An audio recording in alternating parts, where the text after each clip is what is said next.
नमस्कार HPSC warriors. चलिए आज की शुरुआत एक ऐसे रहस्यमयी सवाल से करते हैं जो इतिहास की किताबों और आपकी सफलता के बीच की एक छुपी हुई कड़ी को खोलेगा। और हाँ, अगर एचपीएससी क्रैक करने के लिए ऐसी ही दमदार रणनीतियां और चाहिए तो इस चैनल को अभी के अभी सब्सक्राइब कर लीजिए।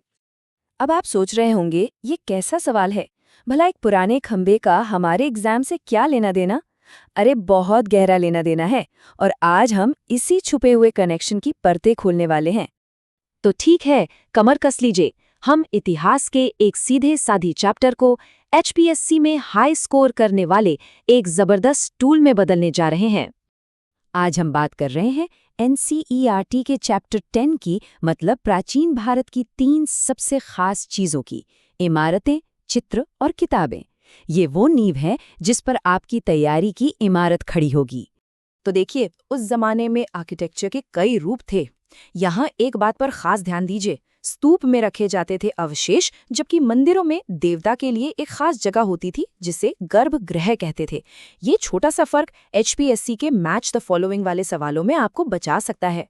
और फिर ये रॉक कट गुफाएं हैं, मतलब पहाड़ को काटकर बनाई गई, जो अपने आप में इंजीनियरिंग का एक कमाल है। स्तूप, आसान भाषा में कहें तो एक गुंबद जैसा स्ट्रक्चर होता है। सांची का महान स्तूप इसका सबसे बेहतरीन उदाहरण है। अरे हाँ, इसके अलग अलग हिस्सों को याद रखने की एक धांसू ट्रिक भी है जो मैं आगे बताऊंगा, तो बने रहिएगा। और लीजिए, आ गया हमारा हीरो जिसके बारे में मैंने शुरू में पूछा था। ये है मेहरौली का लौह स्तंभ। सोचिए, 1600 साल से भी ज्यादा पुराना, और आज तक इस पर जंग नहीं लगा। ये हमारे पुरखों के कौशल का सबूत है। इस पर चंद्र नाम के एक राजा का जिक्र है, और ये नाम एग्जाम के लिए बहुत बहुत जरूरी है। उस दौर में सिर्फ इमारतें ही नहीं बनी, बल्कि लिखने पढ़ने में भी हम कमाल थे। रामायण और महाभारत जैसे महाकाव्य लिखे गए। पता है, महाभारत दुनिया की सबसे लंबी कविताओं में से एक है। और साथ ही आर्यभट्ट जैसे वैज्ञानिक ग्रंथ भी लिखे गए, जो दिखाते हैं कि ज्ञान विज्ञान में भी हम कितने आगे थे। अच्छा, अब आते हैं असली बात पर, वो सीक्रेट जो आपको बाकियों से 2 कदम आगे रखेगा कि ये सब हमारे हरियाणा से कैसे जुड़ा है। इस हिस्से को जरा ध्यान से समझिएगा। ये कनेक्शन सबसे सीधा और सबसे शक्तिशाली है। महाभारत का युद्ध कहाँ हुआ था? अरे, अपने हरियाणा में, कुरुक्षेत्र में। ज्योतिसर जैसी जगह जहाँ गीता का उपदेश दिया गया था, वो एग्जाम के नजरिए से सुपर इंपॉर्टेंट है। और ये देखिए, ये तो मतलब सोने पे सुहागा है। हरियाणा सरकार ने भगवद गीता को राज्य ग्रंथ घोषित किया है। इस एक लाइन से इस प्राचीन ग्रंथ का महत्व एचपीएससी मेंस के उत्तरों के लिए कई गुना बढ़ जाता है। याद है, हमने शुरू में स्तूपों की बात की थी। तो जनाब, हरियाणा में भी प्राचीन स्तूप मौजूद हैं। यमुनानगर में चनेती स्तूप है, जो अशोक के समय का माना जाता है। देखिए कैसे एनसीईआरटी का ज्ञान सीधे आपके लोकल हरियाणा से जुड़ गया। चलिए, अब अगले पड़ाव पर चलते हैं। ज्ञान तो ले लिया, पर इसे एग्जाम हॉल तक दिमाग में फिट कैसे रखें? अब बात करते हैं कुछ मजेदार मेमोरी हैक्स की, आपके परीक्षा के हथियारों की। चलिए, अब इस लौह स्तंभ के आंकड़ों पर फोकस करते हैं। ये सीधे प्रीलिम्स में पूछे जा सकते हैं। सबसे पहले इसकी ऊंचाई याद रखिए, 7.2 मीटर, और इसका वजन लगभग 3 टन। सोचकर देखिए उस समय की टेक्नोलॉजी कितनी एडवांस थी। इस पर जिस राजा का नाम मिलता है वो हैं चंद्र, जिन्हें गुप्त वंश के चंद्रगुप्त द्वितीय से जोड़ा जाता है। और सबसे हैरान करने वाली बात, ये 1600 से भी ज्यादा सालों से बिना जंग के खड़ा है। तो इन चारों फैक्ट्स का हमारा सीक्रेट कोड क्या बना? 73C1600। है ना एकदम सिंपल और असरदार। अब लेखकों के नाम में कंफ्यूजन, उसकी भी ट्रिक है। बस इतना याद रखिए, VVA और V। पहले V से वाल्मीकि, दूसरे V से व्यास, A से आर्यभट्ट और एक और V से वराह मिहिर।